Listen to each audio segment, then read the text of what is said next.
Finally আজ বাড়ি থেকে বেরিয়েই গেলাম, আর ভালো লাগছে না বাড়িতে। এবার একটু সিরিয়াসলি বলা যাক। এক্সামের উদ্দেশ্যে বাস ধরলাম সকাল 10টায়।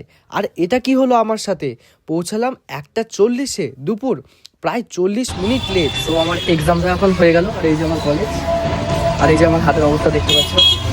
তো যাই হোক, আমি কলেজটা আবার ভালো করে দেখাই তোমাদেরকে। এই যে আমার college, government teachers training college. এখন তো চলো এখন বাড়ি যাওয়া যাক। বেশ ঠান্ডা এখন, কি অবস্থা না হতে দেখো, মানে শুধু আমি একাই এক্সাম দিয়েছি, আর কেউ দেয়নি বলি। তো চলো। তো আমার এক্সামের টাইমিং ছিল দুপুর 2টো থেকে 5টা অবধি। বাট একটা কথা না বললেই না, এক্সাম হল থেকে বেরোনোর যে ফিলিংটা জাস্ট আলাদাই। তখন মনে হয় যত টেনশন, স্ট্রেস, রাত জেগে পড়াশোনা সব কিন্তু সার্থক। এই আনন্দটা একমাত্র একটা স্টুডেন্টই বুঝতে পারে। আর এই যে সামনে কিন্তু গৌড়বঙ্গ ইউনিভার্সিটির এন্ট্রান্স গেট দেখতে পাচ্ছ। এই যে এখানে দিশারি হেলথ পয়েন্ট সেন্টার, মানে হসপিটাল আর কি।